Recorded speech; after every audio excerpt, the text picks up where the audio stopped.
The house was quiet. Not the kind of quiet that settles after a long day, the kind that listens, the kind that holds its breath.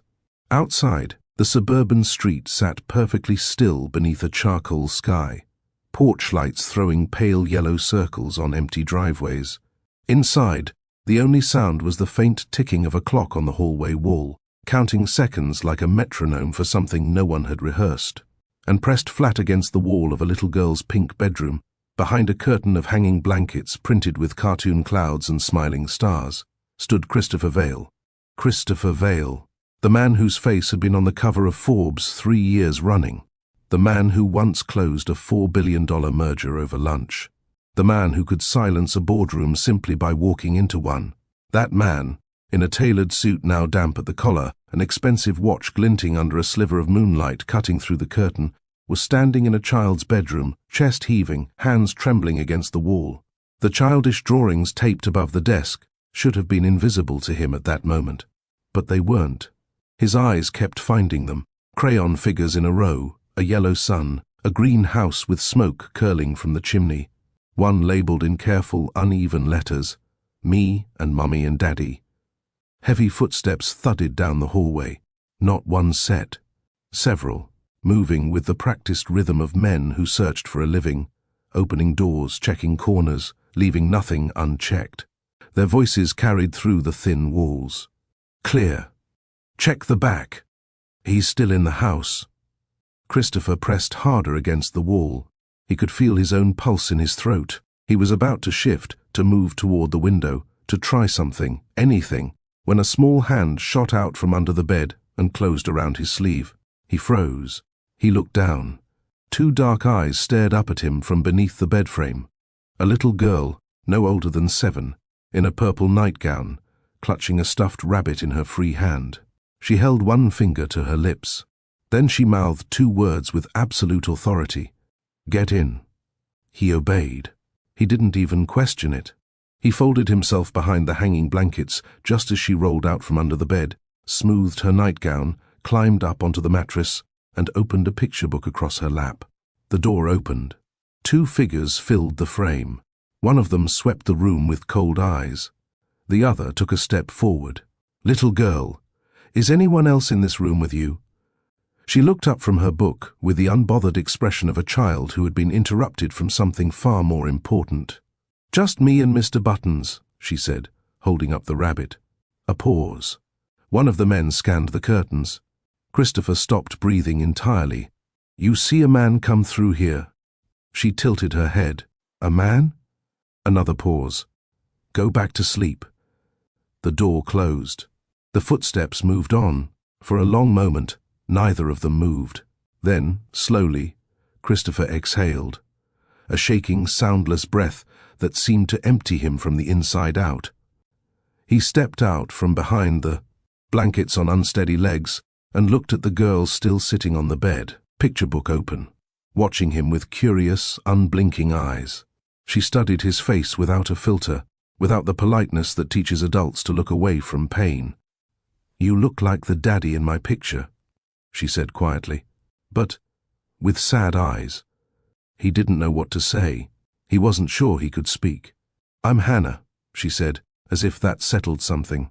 That moment, a billionaire on the run, hidden by a 7-year-old with a stuffed rabbit, is where we begin today. My name is Mr. Duskmore, and I want to sit with that whisper for just a moment before we go any further. Don't make a sound. 4 words from a child who had every reason to scream and chose instead to protect a stranger she'd never met. 4 words that will, by the time this story ends, mean something completely different to the man who heard them. But before we follow Christopher Vale down the long road that leads from that pink bedroom to a courtroom packed with cameras and silence of an entirely different kind, I want to ask you something directly. Have you ever stayed quiet because speaking up felt too dangerous? Have you ever looked the other way, not because you didn't see what was happening, but because seeing it required you to do something about it? Christopher Vale spent years perfecting that silence. Not the kind forced on him in a little girl's bedroom, the kind he chose deliberately in glass-walled offices and polished boardrooms, the kind that let warnings slide past unanswered, the kind that let problems become disasters, the kind that, in the end, didn't just cost him his freedom. It cost 12 people their lives. And yet, this same little girl, Hannah, with her crayon drawings and her stubborn courage, will be the reason Christopher Vale finally breaks that silence. In front of a judge, in front of a jury, in front of every camera in the country. By the time we reach that moment, you won't just understand what he did or why. You'll understand the thing that lives underneath every act of cowardice and every act of courage, and why sometimes the smallest voice in the room is the one that changes everything. Before we go any further, if you love stories that go deep, that don't just entertain but actually mean something, subscribe right now. Every story on this channel is built to stay with you long after it ends, and I want to hear from you in the comments. If a powerful man, a stranger, was hiding in your child's bedroom, what would you do? Call someone. Help him? Throw him out yourself? There's no wrong answer. I genuinely want to know where you stand. And if this story already has your attention, hit that like button. You'll help this reach someone out there who might need exactly what Christopher Vale is about to learn. Because the story is just beginning. 3 weeks after that night in Hannah's bedroom, the city of New York woke up to a different kind of spectacle. The courthouse steps on Center Street were barely visible beneath the crowd that had gathered before sunrise. News vans lined the block 3 deep, satellite dishes angled at the pale morning sky. Photographers jostled for position behind the barrier tape, cameras raised, fingers ready on shutters that would fire hundreds of times before the morning was over. And then the black SUV pulled to the curb. The door opened, and Christopher Vale stepped out. The noise that followed was immediate and overwhelming. Not applause, not welcome, but the sharp, aggressive percussion of cameras firing all at once, and voices cutting through the cold air like accusations dressed as questions. "Mr. Vale, is it true you ordered the cover-up?" "Christopher, 12 people are dead. Do you have anything to say to their families? Did you know about the safety violations before the fire?" Christopher walked with his attorney at his side, head slightly lowered, jaw set. But there was something that no camera was zoomed in close enough to catch. The flinch.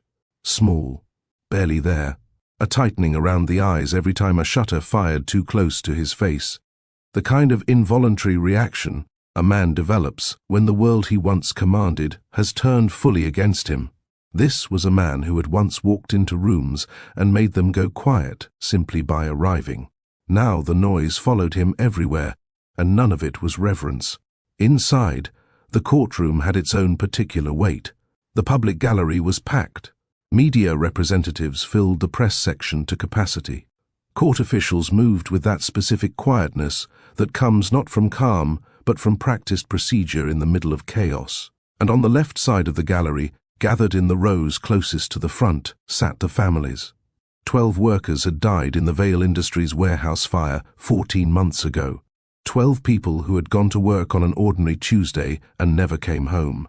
Their families, spouses, parents, children grown old enough to sit in a courtroom and understand what they were there for, had traveled from different boroughs, different states, and different degrees of grief to be present for this. They sat close together, not because anyone had arranged it, but because grief, when it is fresh enough and shared enough, pulls people toward one another without instruction. Among them, near the center of the 3rd row, sat Mariah Bennett. She did not look broken the way some of the others did. Her posture was straight, her hands folded in her lap, her expression composed in the way that takes tremendous internal effort to maintain in public. A folded tissue rested between her fingers, unused for now. Her eyes were fixed on the front of the courtroom with a steadiness that suggested she had decided, before walking through those doors, exactly how she intended to carry herself today. Christopher Vale, taking his seat at the defense table, did not look at her. She knew the man he tried to be, and she knew the man he became. And Christopher Vale, whatever composure he had managed to hold together walking up those courthouse steps, could not bring himself to meet her eyes. District Attorney Leon Carter was not a man who performed for courtrooms. He didn't need to. He was methodical, precise, and utterly unhurried, the kind of prosecutor who understood that the most devastating arguments are the ones built quietly, brick by careful brick, until the structure is too solid to knock down. He buttoned his jacket, stepped forward, and let the silence sit for exactly 3 seconds before he spoke. "Ladies and gentlemen of the jury," he began, his voice carrying to every corner of the room without effort. "This case is not about accidents. It is not about unfortunate circumstances or unforeseeable tragedy. This case is about choices." He let that word land. The charred skeleton of the Vale Industries warehouse appeared on the projection screen. Walls collapsed inward, roof caved, support beams twisted black by temperatures that investigators later measured at over 1,000 degrees. The image had been published in every major newspaper in the country. But seeing it here, projected large and unsparing in the stillness of a courtroom, produced a different effect. Several jurors shifted. One woman in the back row of the gallery pressed a hand briefly to her mouth. The next image appeared, a floor plan of the warehouse, with exit routes marked in red, every single one of them blocked, storage stacked against fire doors, padlocks on emergency exits. A sprinkler system that the maintenance log, entered into evidence, showed had been flagged as non-functional 11 months before the fire. The image after that was quieter but more devastating. A screenshot of an email chain. The subject line read, in capital letters, urgent safety risk, warehouse facility. 7. The email had been sent to Christopher Vale's direct account. The defendant knew, Leon Carter said. He knew, and he made a choice, not to fix it, not to close the facility, not to protect the people who showed up to work every morning, trusting that the man who signed their paychecks had, at minimum, made sure the building they worked in wouldn't kill them. He paused. 12 people trusted him with their lives. This trial is about what he did with that trust. The warehouse, 14 months earlier, on an ordinary Tuesday afternoon, workers on lunch break seated along a loading dock, plastic containers open, someone laughing at something on a phone screen. A man in a yellow hard hat pouring coffee from a thermos, steam rising in the cold air. 2 women at a folding table playing cards, the slap of each one against the surface loud and bright and careless in the best possible way. Ordinary, alive, unbothered. Within hours, that building would be filled with smoke and sirens, and the kind of chaos that leaves families permanently changed. Back at the defense table, Christopher Vale sat with his hands clasped in front of him on the polished wood surface, his expression carefully neutral in the way that defense attorneys coach their clients before cameras are present. But inside that careful stillness, something else was moving. He remembered the email. Of course he remembered it. He had seen the subject line, urgent safety risk, and had scrolled past it in the middle of a morning where 17 other things were demanding his attention. He had told himself he would circle back. He had told himself his operations team would flag anything that truly required him specifically. He had told himself the word urgent appeared in 40% of the emails he received in any given week, and that the people using it needed to learn better prioritization. He had told himself a lot of things. And now, 14 months and 12 funerals later, he sat in this room with those things still in his head. Quieter now, but heavier in a way that words like regret and guilt could not quite measure accurately. He could feel, without looking, the direction of Mariah Bennett's gaze. He could not have explained how. She hadn't spoken, hadn't moved, but the particular quality of her attention reached him across the courtroom, like barometric pressure, like a change in the air before weather arrives. He did not turn to face her. This is not the first room where silence will judge Christopher Vale, and it will not be the last. But this room has a clock, a jury, and 12 empty chairs that should be filled with people who went to work on a Tuesday. The state of New York versus Christopher Vale. The clerk's voice filled the courtroom, flat, procedural, carrying the full weight of something that procedure alone cannot hold. Judge Patricia Osei adjusted her glasses and surveyed the room with the measured attention of someone who had presided over enough trials to know that the official beginning is rarely where the real story starts. To understand how a man like Christopher Vale ends up in that chair, you have to go back before the fire, before the headlines, before the cameras on the courthouse steps and the email subject lines entered into evidence. You have to go back to a time when the warnings were still just warnings, when there was still a window, still a choice that hadn't been made yet. You have to go back to a woman who stood outside a building with a broken megaphone and an unbroken conviction, And the moment Christopher Vale first heard her voice and decided it wasn't worth his time. That decision is where this story truly begins.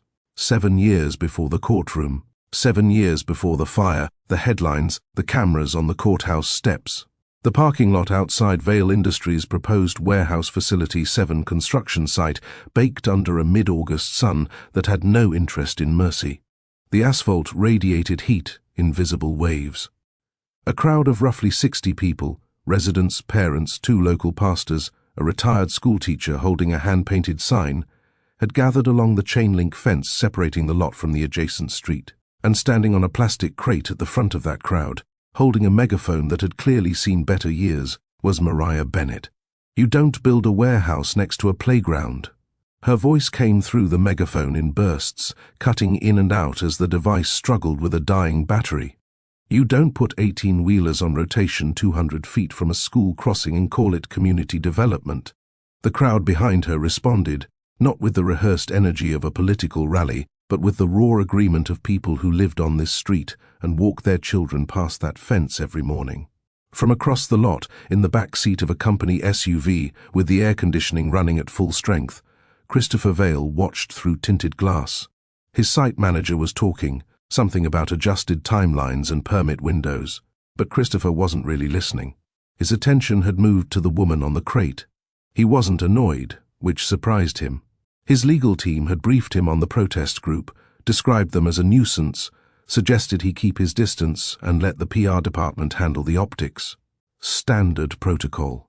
He had agreed without much thought. But watching her now, he felt something closer to curiosity than irritation.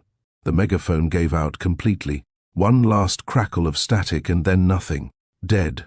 The crowd shifted, uncertain, waiting for the moment to collapse the way moments do when their instruments fail.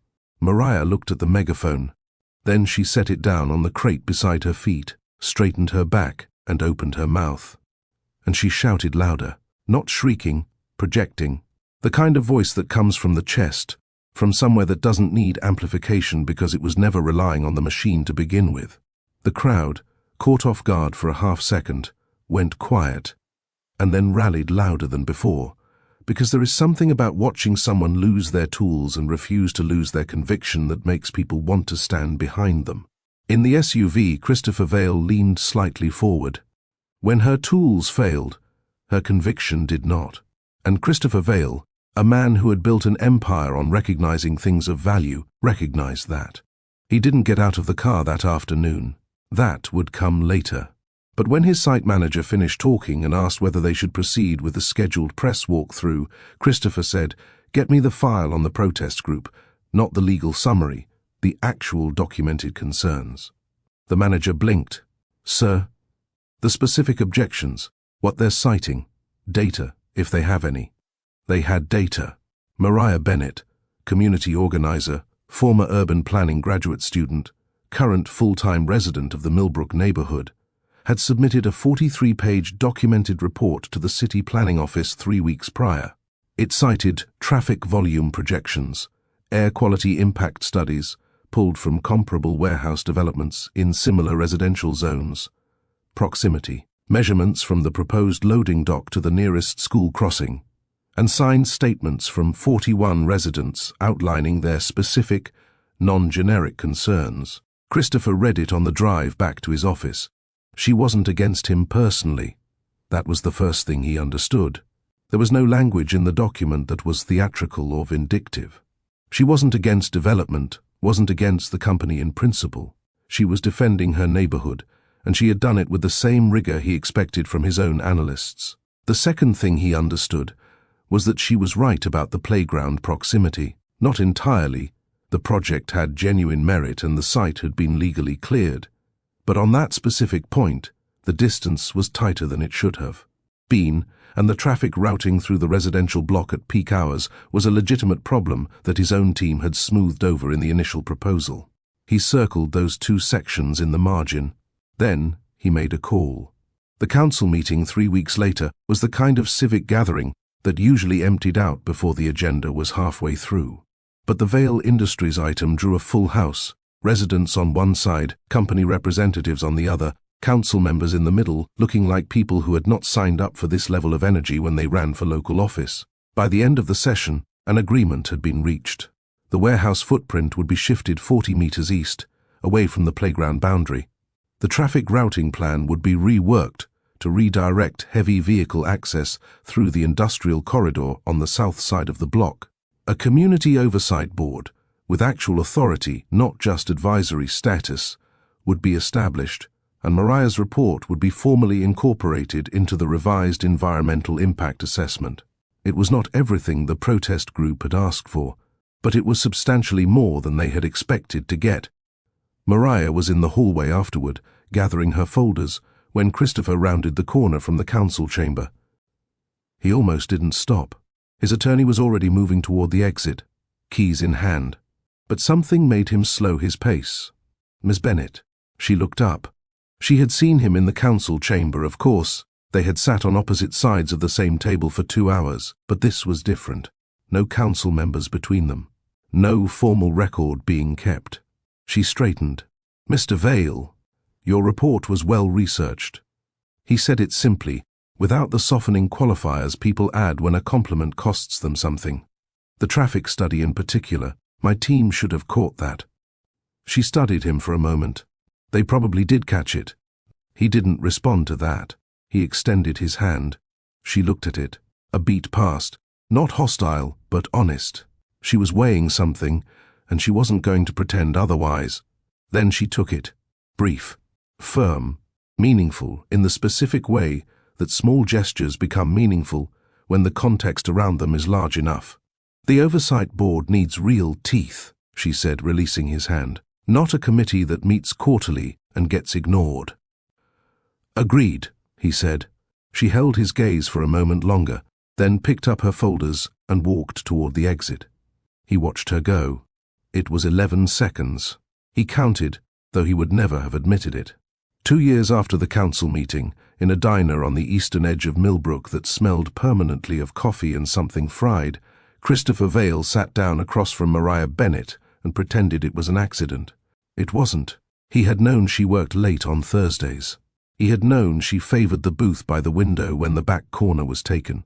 He had told himself he was in the area for a site check, which was technically true in the loosest definition of the word area. She looked up from the spread of files covering the table, saw him, and narrowed her eyes in a way that suggested she didn't entirely believe the coincidence either. "You're in the area," she said. It was not quite a question. "Site check," he said, settling into the booth across from her with the ease of a man who has made uninvited decisions look deliberate his entire career. "You always work in diners? The Wi-Fi's better than at home, and the coffee's cheaper than your office building's cafe." He flagged down the server and ordered black coffee. She watched him. "You're the type," she said, "who has a diet scheduled by an assistant." "I have a nutritionist," he said. "Which is different." "Is it?" "Marginally." She almost smiled. Almost. The banter settled into something quieter after that. The easy rhythm of two people who have been aware of each other at a distance for long enough that the first real conversation carries the weight of all the ones that didn't happen yet. She asked him, at some point between his first and second coffee, why he was actually avoiding his office. Not the site check. Why he was specifically not at his desk on a Thursday evening when his company was in the middle of 3 simultaneous expansion projects. He was quiet for a moment. "My inbox," he said.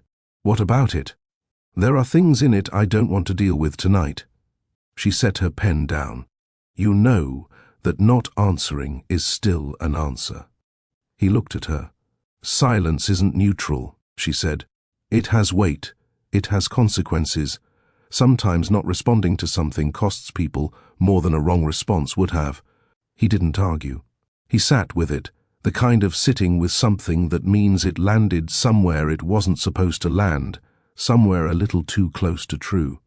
And then, because she had offered him something honest, he offered something back. He told her about growing up with nothing in a way that most people soften into something more palatable. He didn't soften it. He talked about the apartment that was too cold in winter and the father who disappeared one morning in the back of a police car and didn't come back, not for years, and not the same man when he did. He talked about the specific terror of failure that doesn't come from ambition, but from having seen, up close, what the bottom actually looks like, and never wanting to return to it. She listened, really listened, not waiting for her turn to speak, but actually receiving what he was saying.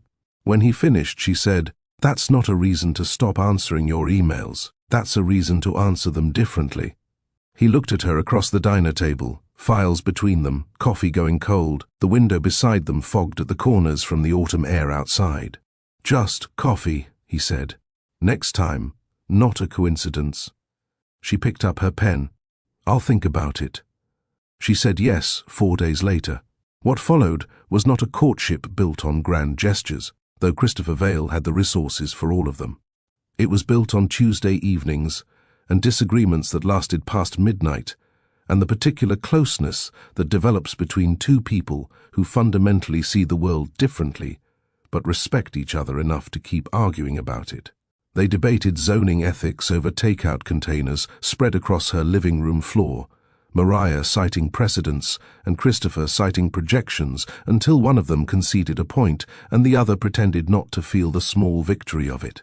He visited Millbrook with her on Saturday mornings, the hardware store, the community garden, the block association meetings she attended, not because she had to, but because she believed that showing up was its own form of argument. Late-night phone calls became their language, the kind that start with a specific question and end somewhere neither person planned to be, voices quieter by the end, the hour having stripped away whatever remaining performance the day had demanded. He was different from her. Not performed different, not managed different, actually different. Slower, more careful with his words, willing to be wrong in ways that the boardroom had trained him never to allow. She fell in love with the man who wanted to be good, not the CEO who'd built an empire on calculated risk and strategic silence, the man who sat across from her in a diner and admitted he was afraid of failure, of return, of becoming what he had spent his life running from. That was the man she chose. The question that the courtroom will eventually have to answer is a simpler and more brutal one. When those two men, the one who wanted to be good and the one who calculated risk, were finally forced to choose between each other, which one showed up? 4 years before the courtroom. 3 years into what Christopher Vale would later describe to his therapist, in the brief period when he still attended those sessions, as the best and most complicated relationship of his life. Vale Industries had just crossed a valuation threshold that put it on the cover of 3 national business publications in the same month. The numbers were historic by any reasonable measure, the kind of milestone that gets framed and hung in lobby entrances and referenced in keynote speeches for the next decade. His board was elated. His investors were calling. His PR team had scheduled a celebratory press moment for the following morning. That evening, he and Mariah stood on the balcony of his penthouse apartment, the city spread out below them in its full Friday night display. Lights stacked to the horizon, the steady crawl of traffic on the avenues below, the particular energy of a city that never fully stops. She had a glass of water. He had champagne. He wasn't really drinking. "Congratulations," she said, and she meant it. Mariah Bennett was not the kind of person who withheld genuine acknowledgement to make a point. She understood that he had worked toward this for a long time, and she honored that. But her voice carried something underneath the word, a texture that he recognized because he had heard it before in smaller moments. A heaviness dressed in composure. "You just crossed a line," she said quietly, "that I'm not sure you can come back from." He turned to look at her. She was already reaching into the bag she'd set on the balcony chair when they came outside. She pulled out a folder. Not thin, not casual, not the kind of thing you assemble quickly. This had weight to it. Organized tabs, printed photographs clipped to typed pages. She set it on the railing between them. The label on the front read, "Ryder Street Facility, Safety Documentation." "Before you say anything," she said, "I want you to look at the photographs first, before the words." He looked. The photographs were not abstract. They were specific and close. Frayed electrical wiring running along a support beam, the insulation worn through in 2 places and patched with what appeared to be electrical tape. A fire door propped open with a wooden wedge, and a stack of inventory pallets pushed flush against the emergency exit frame. a sprinkler head coated in a thick layer of dust and rust at the connector joint, a handwritten note taped to a breakroom wall from a worker, reported wiring on east wall again, third time. Nobody came. Below the photographs were 6 typed worker testimonies, names partially redacted but specific enough in their details to be undeniable, each one describing something reported, logged, and not addressed. Mariah watched him read. She didn't rush him. "You can fix this," she said, when he reached the last page. "Shut it down until it's safe. Bring the contractors in, do the rewiring, clear the exits, replace the sprinkler heads. It's fixable, Chris. Right now, tonight, you could make a phone call and start fixing it."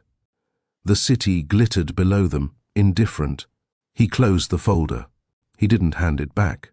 He set it on the railing and looked out at the skyline, and she watched him do the thing she had seen him do before in smaller moments, the internal recalibration, the shifting of weight from one side of the scale to the other until the reading came out where he needed it to be.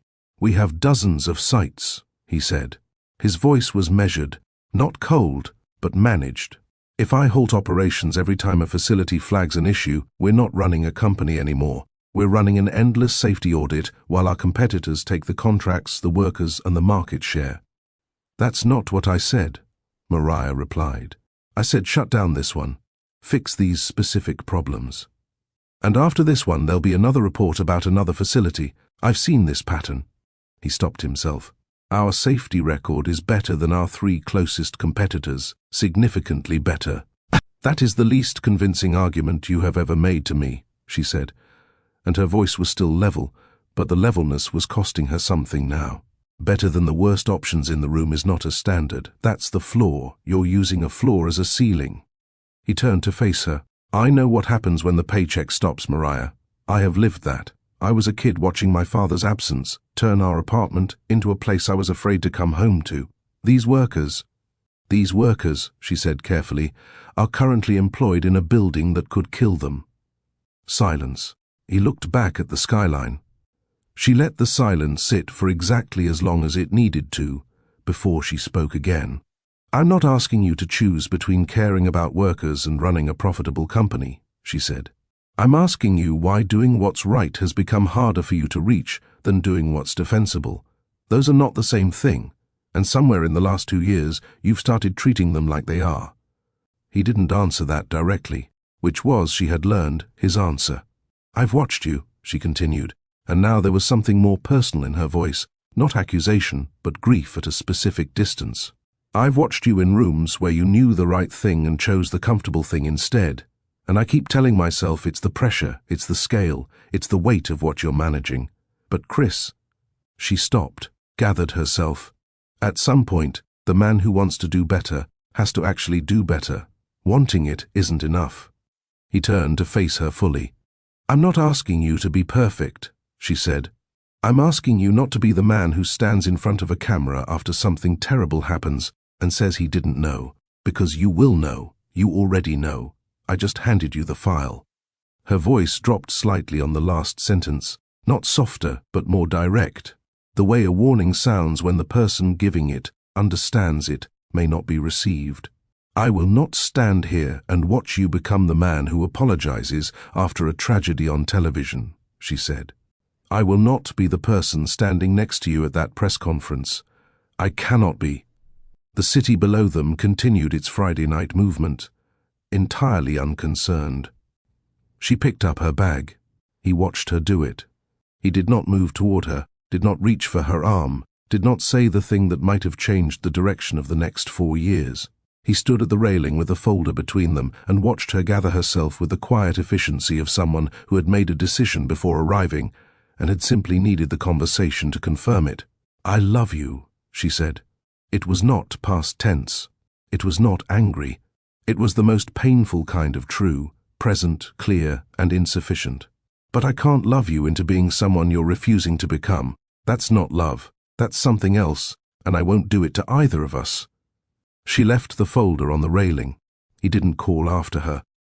He heard the balcony door slide open, heard it close, heard the brief sound of movement through the apartment, and then the front door, and then nothing except the low noise of the city 14 floors below. He stood at the railing for a long time.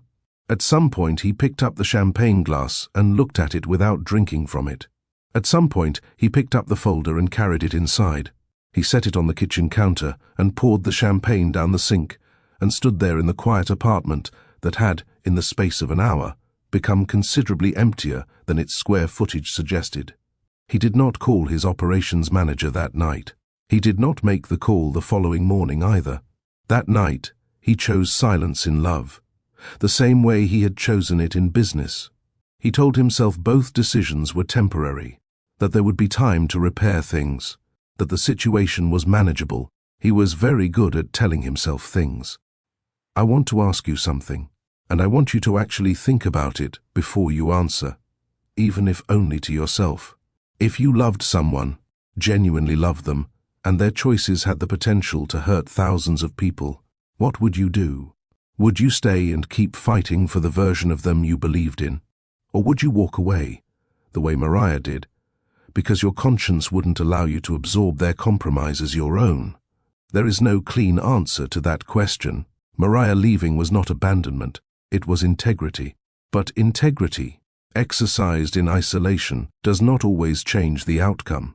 Christopher Vale still had the folder, he still had the choice, and she was no longer in the room to hold him accountable to it.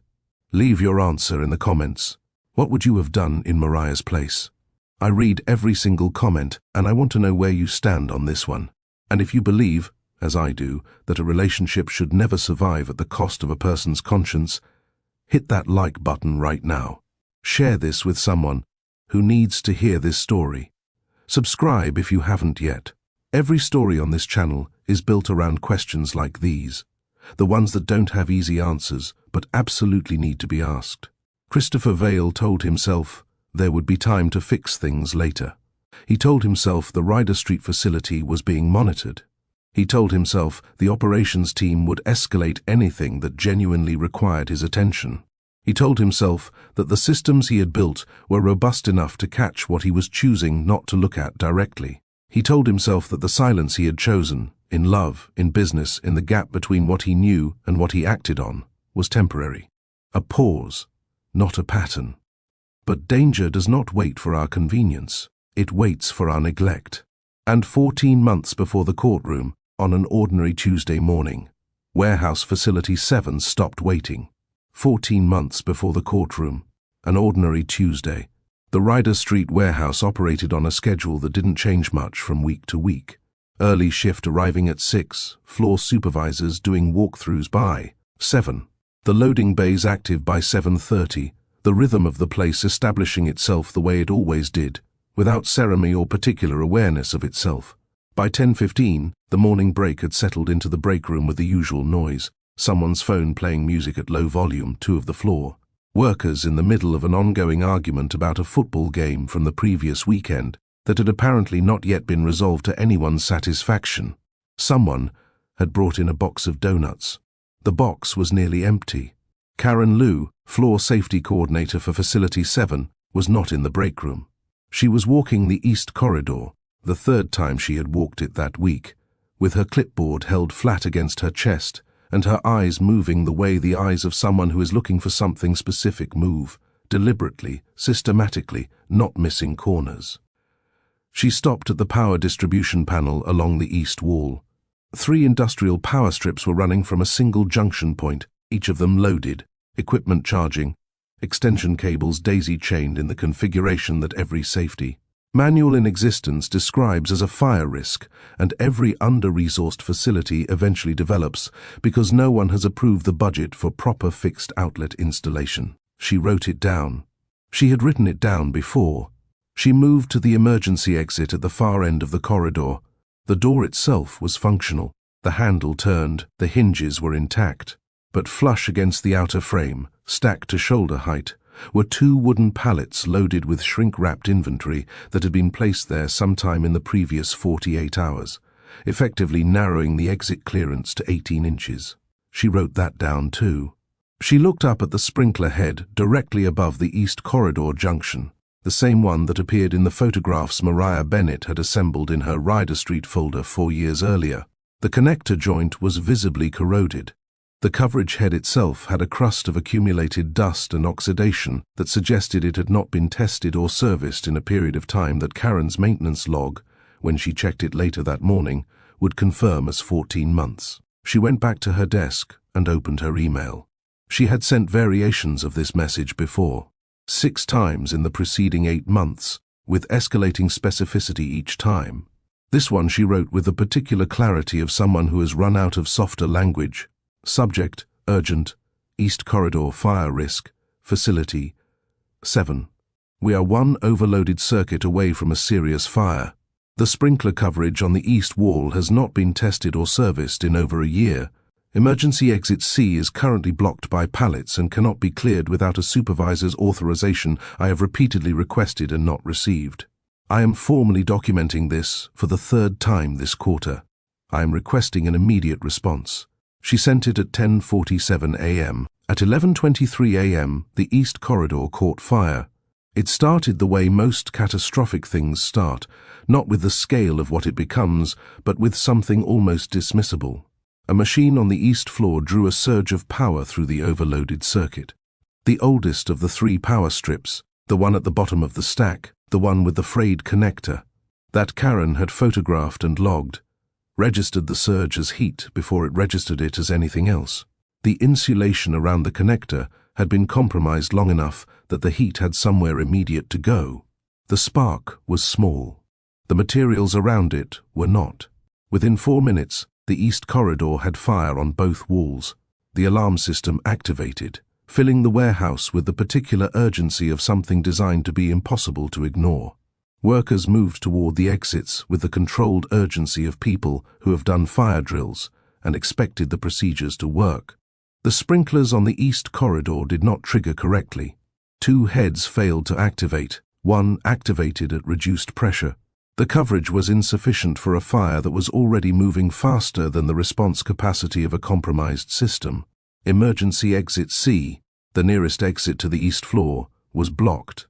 The pallets Karen had documented that morning were still there. Workers reached the exit, found the clearance reduced to a gap that slowed movement from an evacuation to something closer to a single-file bottleneck. In the time it took to redirect toward exit A on the far side of the floor, the corridor between them and that exit had filled with smoke thick enough to drop visibility to arm's length. The alarm continued. The coughing started, the specific wrenching kind that comes from smoke inhalation. Voices called names. Some voices were not answered. The structural sound of something giving way in the ceiling joined the chaos. And then, underneath all of it, the sound of sirens arriving from the street. Too late to change what was happening inside, but present, rushing, doing what sirens do when the thing they're responding to is already beyond the point of prevention. Black smoke poured from the east-facing windows of Facility 7 in volumes that were visible from 3 blocks away.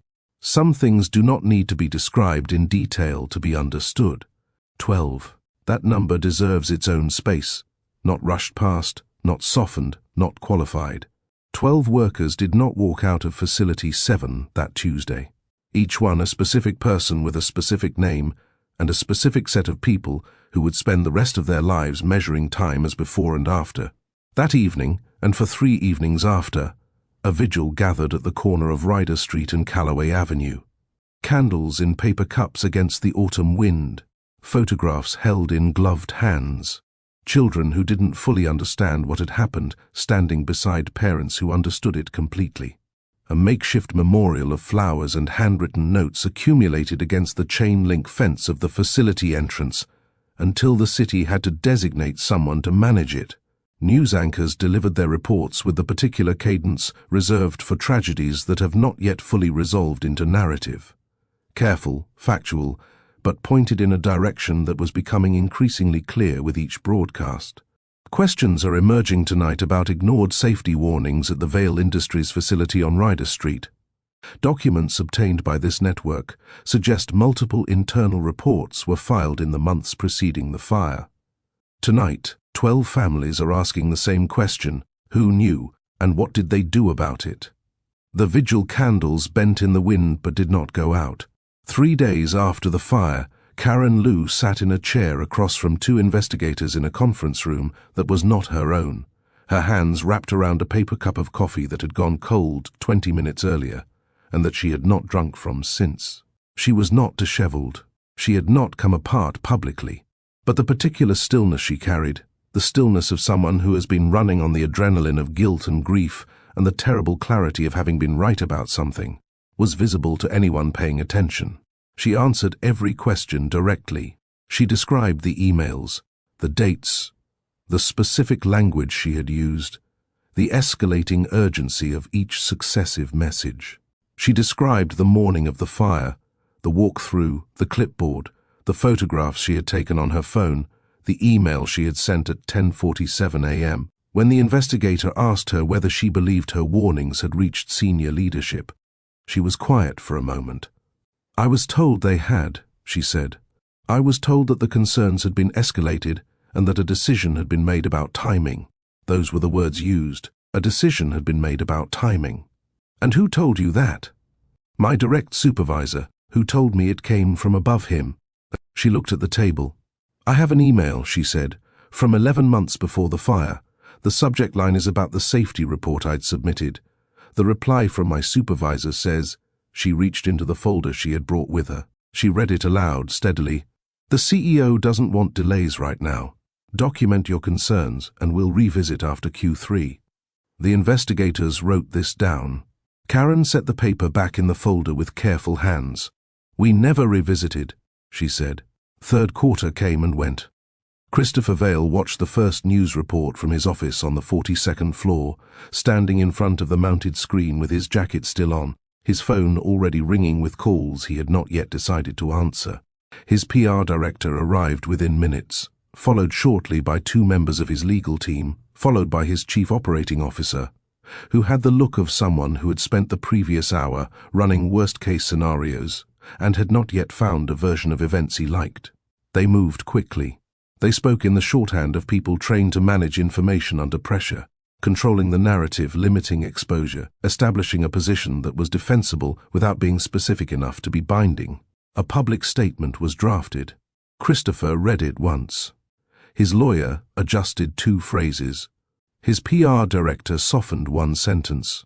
Christopher read it again. It said, in careful, measured language, that Vale Industries was deeply saddened by the tragedy at Facility 7, that the safety of its workers was the company's highest priority, and that it was cooperating fully with all relevant authorities in the ongoing investigation. Christopher picked up the pen.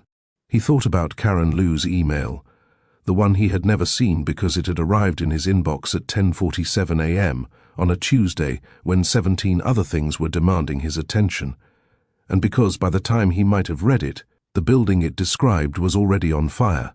He thought about the Ryder Street folder that Mariah had left on his balcony railing 4 years earlier. The folder he had carried inside, set on his kitchen counter, and then moved to a filing cabinet in his home office where it had sat, unopened, through 4 quarterly cycles. He thought about the phrase his operations team had used. According to Karen's account, a decision had been made about timing. He signed the statement. "Say as little as possible," his lawyer said. "Let the investigation process unfold before we characterize anything." Christopher nodded. He was very good at saying as little as possible. Leon Carter announced a full criminal investigation 12 days after the fire. The press conference was brief and direct, the kind that communicates seriousness not through volume but through precision. He named no targets publicly. He described the scope of the investigation: internal communications, safety documentation, maintenance records, executive correspondence. He announced that subpoenas for company records had been issued. The news cycle, which had spent 12 days moving between grief and outrage, found its pivot point. The headlines shifted. Not immediately.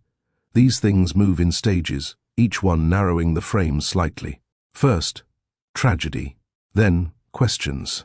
Then, ignored warnings. Then, with the subpoenas and the surfaced email chain and Karen Lou's recorded testimony entering the public record through leaks that no one officially acknowledged, Vale CEO knew. Christopher's face, the one that had appeared on Forbes covers and keynote stages and charity gala photographs, was now appearing in the upper left corner of every news broadcast in the country, next to the aerial photograph of the facility, 7 ruins, and the growing list of victims' names.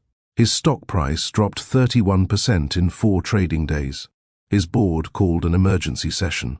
His lawyer told him to stop watching the news. He did not stop watching the news. He thought the worst thing that could happen to him was a hit to his stock price. He genuinely believed in those first days that the damage was financial, manageable, recoverable, a crisis that competent people and careful language could eventually contain. He was wrong.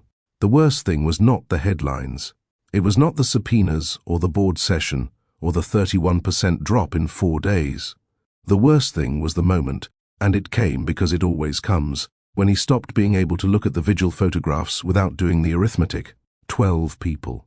6 emails from Karen Lou. 1 folder left on a balcony railing by a woman who had loved him enough to tell him the truth. The warnings had been in his hands, and he had chosen, each time, to set them down. Approximately 4 weeks before the courtroom, 13 months after the fire, Christopher Vale's phone rang at 4:47 a.m. He was not asleep. He had not slept properly in weeks, not since the subpoenas, not since the board's emergency session. His nights had become a rotation of staring at the ceiling, checking news alerts, and walking the perimeter of his apartment in the particular way of a man who no longer felt safe in spaces he owned. The call was from his head of corporate security. "There's a warrant," the voice said, without preamble. "The DA's office secured it 2 hours ago. They've subpoenaed the full internal email archive from the past 6 years. And Chris, they've flagged you as a potential flight risk. There's talk of a passport hold." The call ended. Christopher did not call his lawyer. He moved through the apartment with mechanical efficiency, a go-bag from the closet, passport, cash, clothes that would not draw attention. He left through the service elevator, avoiding the lobby where cameras would log his departure. He was not fleeing forever. He was a man trying to get ahead of a situation that had moved beyond his control, still clinging to the illusion that distance meant options. He drove east, not toward the airport, not toward his lawyers. On his phone, in a folder he had never deleted, was an address, Mariah's address. He had kept it the way people keep certain files, not because they intend to use them, but because deleting them would mean admitting something. When a man in trouble runs, he runs in one of 2 directions: toward his lawyer, toward protection and strategy, or toward the person who saw him clearly before he lost himself. Christopher Vale was not driving toward his lawyers. Mariah's neighborhood was the kind of place where tricycles sat on front lawns and wind chimes hung on porches. Christopher parked 2 blocks away and walked. He was 50 feet from her front door when he heard the voice behind him. "Mr. Vale." 2 men were moving toward him from the main road, walking at the deliberate pace of people who had been waiting. They appeared to be monitoring known associates' addresses. Christopher did not wait to find out who they worked for. Mariah's back door was unlocked. He slipped through, stepped into the kitchen, and closed the door quietly behind him. The kitchen smelled like pancakes. A child's drawing hung on the refrigerator, 3 stick figures labeled for Mom. He heard voices outside.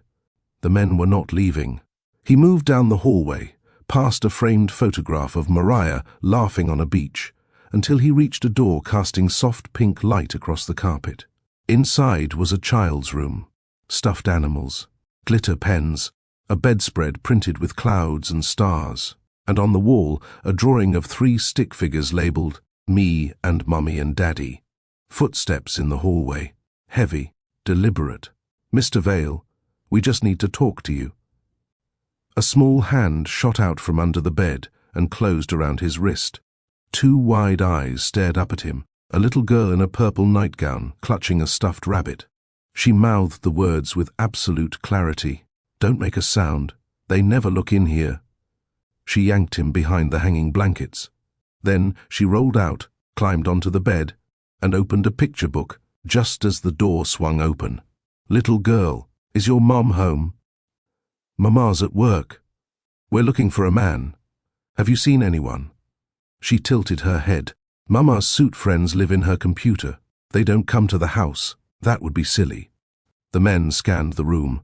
Their eyes passed over the blankets without stopping. Go back to your book. The door closed.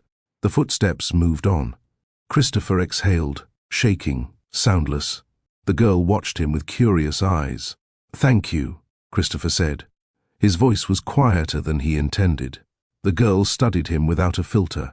You look like the daddy in my picture, but sadder. My name's Hannah, she said. Hannah Bennett. What's yours? Bennett. The name landed with the weight of something that had been waiting a long time to arrive. Christopher, he said. She nodded. My mom tells stories about you. She says there was a boy who lost everything when he was little, and he built big buildings so no one could ever take things away from him again. She hugged the rabbit closer. She says he's not bad, just scared. Christopher looked at this child, this girl with Mariah's eyes and his own stubborn set to the jaw, and understood what he was seeing. Hannah Bennett, 7 years old. Born roughly 9 months after the night Mariah left his balcony with a folder and a warning. The front door opened. Hannah, honey, I'm home. Mariah appeared in the doorway. She saw him. Shock first, then anger, then something softer underneath. Something that looked like grief. Why are you here? There's a warrant. They think I'm running. I didn't know where else to go. Did you know about her? No, you never told me. I decided not to, Mariah said. When you keep choosing the company over people, I decided she deserved better. Hannah stepped into the room. If you're not a bad guy, why did people get hurt? Christopher had no answer. Why don't you just tell them the truth? She asked. Mariah looked at him. She asked you a good question. If you're going to run from anything, Mariah said, run from the man you've been, not from the consequences. In that room, something began to shift in him. The seed was planted. Full confession. I want to put this to you directly. If you were Mariah, looking at the man who had ignored your warnings, who had become exactly the person you feared he would become, what would you have done? Would you have turned him in immediately? Or would you have done what she did, refused to help him hide, but also refused to slam the door on his humanity? Leave your honest answer in the comments. And if you know someone who has had to choose between justice and compassion, share this video with them. The courtroom, day 4. Karen Lou took the stand. She described the emails, 6 of them, sent over 8 months. The responses from her supervisor. The CEO doesn't want delays right now. Did you ever speak directly to Mr. Vale? The DA asked. No. Everything went through my supervisor, but I was told decisions were being made at the executive level. They used the phrase "see Vale" specifically. The defense established she had no direct contact with Christopher, but the moral weight remained. The reports existed. The warnings were documented. Day 6. Mariah testified. Christopher is charming, intelligent, but there was always a wall between his heart and his decisions. When his heart told him one thing and his business told him another, the business won, every time. Day 8. Christopher took the stand. Did you ever give a direct order to ignore safety protocols? No, but I created a culture of pressure, a culture where saying we need to stop felt like failure. That's on me. Then he turned to the families. I didn't read the reports carefully enough.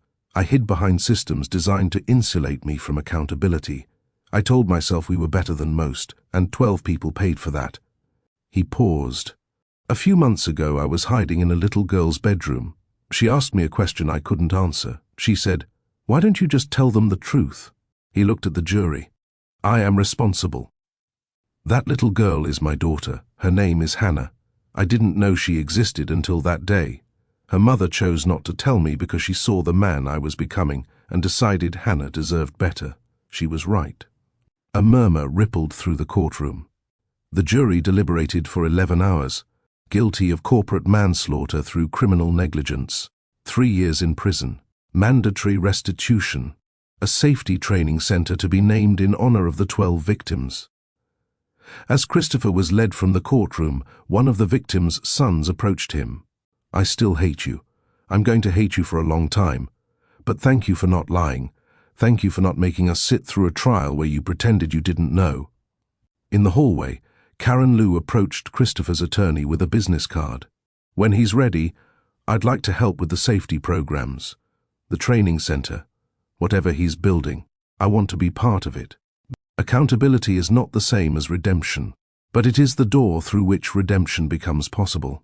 The courthouse hallway was emptying when it happened. Christopher was being led toward the secure exit by 2 federal marshals, his wrists cuffed in front of him. The reporters had been cleared. The families had dispersed. The procedural machinery of justice was winding down into paperwork and transport schedules, and then a small voice cut through the corridor. "Wait!" Hannah broke free from Mariah's hand and ran, not fast but determined. One of the marshals moved to intercept, but Mariah called out, "Please, just one moment." Something in her voice made them pause. Hannah reached Christopher and stopped, looking up at him with the same unfiltered directness she had shown in her bedroom that night. "You told the truth," she said. "Mama says that's brave." Christopher looked down at his daughter, this child who had hidden him under her bed, who had asked him the question that changed everything. "I should have done it sooner," he said. "A long time sooner." Hannah considered this. "You can't fix old lies, but you can stop making new ones." He didn't have words for what moved through him. He simply nodded, and when she reached up to hug him, he bent down and let her. Mariah approached slowly.